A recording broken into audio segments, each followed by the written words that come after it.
People out doing their Christmas shopping in Glasgow in December the 22nd, 2014, when tragedy struck. A bin lorry veered off the road after driver Mr Clarke blacked out at the traffic lights at the Gallery of Modern Art. The 26-tonne vehicle ploughed into shoppers on the pavement for 19 seconds, accelerating to speeds of 25 miles an hour before finally coming to a standstill after smashing into a wall. About 2:30 this afternoon, a Glasgow City Council refuse bin lorry has been travelling north in Queen Street, just outside the Gallery of Modern Art, when it's collided with a pedestrian. The lorry's continued up Queen Street towards George Square, and there's been a number of other collisions with pedestrians on the pavement. As a consequence, there have been a number of fatalities. As you'll see behind me, the bin lorry has come to rest against the Millennium Hotel, and the seriously injured and injured have been taken to the 3 Glasgow major incident sites.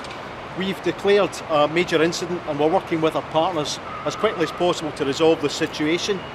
I understand there is at least 7 people who are seriously injured, but that number may rise. We will be here now for many hours and throughout the night as we investigate the scene and eventually as we recover the dead. A major incident was declared in Glasgow city centre, with emergency services flocking to a scene of utter devastation. These people were nearby when the accident happened. A bin truck was basically ploughing through the crowd as I was crossing the road, and I pretty much just grabbed my girlfriend and moved out the way. The police officers and members of staff in Queen Street were running out of the building trying to contain people.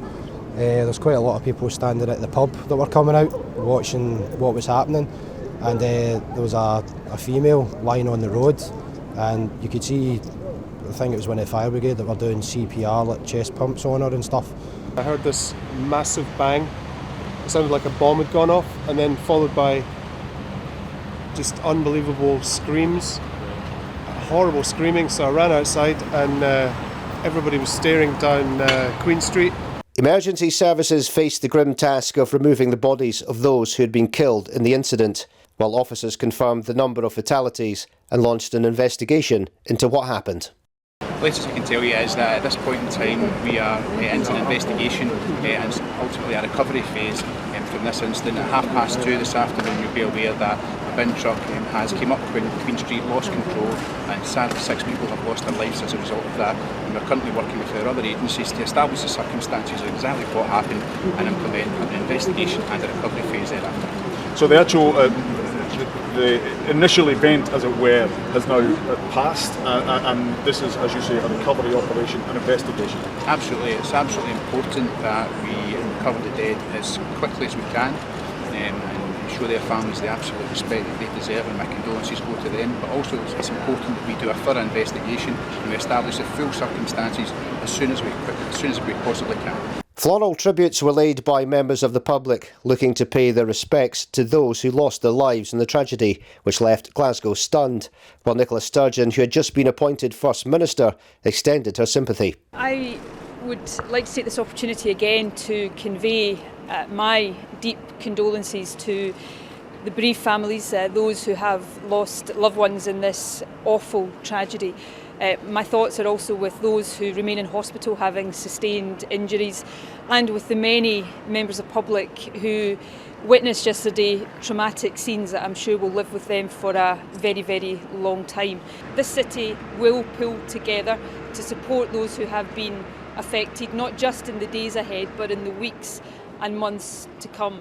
And again, we're just reminded today of that spirit of Glasgow. This is a city that I am so deeply proud to call my home, and I know that I will be one of many whose thoughts and prayers, particularly over the Christmas period, are with all those who have been so tragically affected by what happened yesterday, and I hope it is of some small comfort to them to know that our thoughts are very much with them.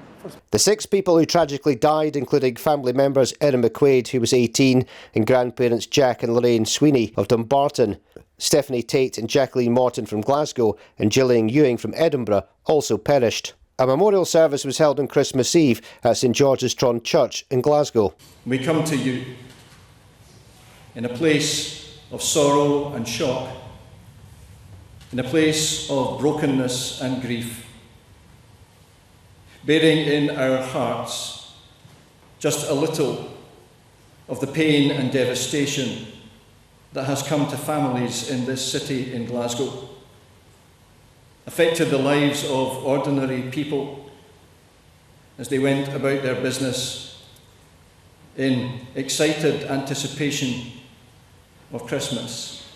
Almost a week after the crash, more than 1,000 people took part in a 2-minute vigil for the victims. The crowd stood in silence in the city's Royal Exchange Square, where the lorry first went out of control before killing 6 people. Just days later, the funeral for family members Erin McQuade and grandparents Jack and Lorraine Sweeney of Dumbarton took place.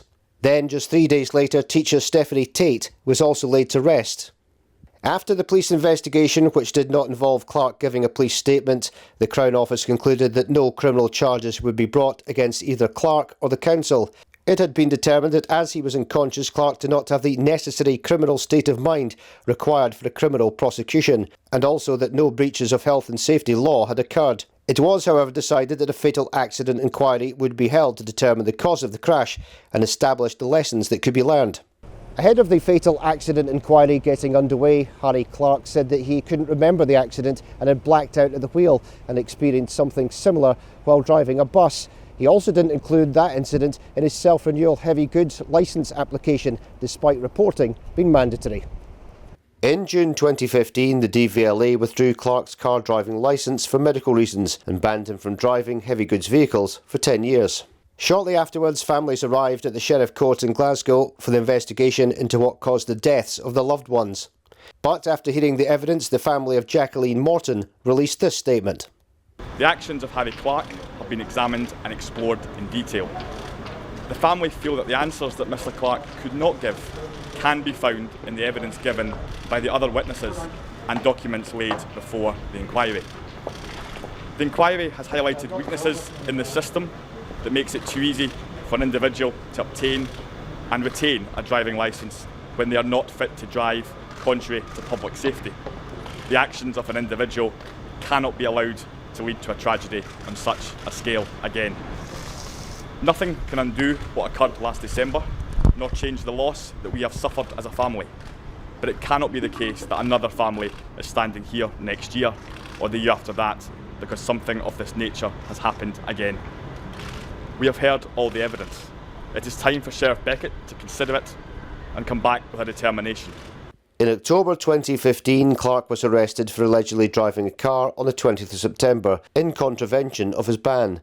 He resigned from his post on the 30th of October, shortly before he was due to attend a disciplinary hearing to consider reports that he had failed to disclose issues in relation to his health. In December 2016, the bereaved families were told that a private prosecution for Clarke had been ruled out. And while the families of those who lost relatives in the Glasgow bin lorry crash mourn their loved ones, many will wonder why the man who was at the wheel that day faces no further action.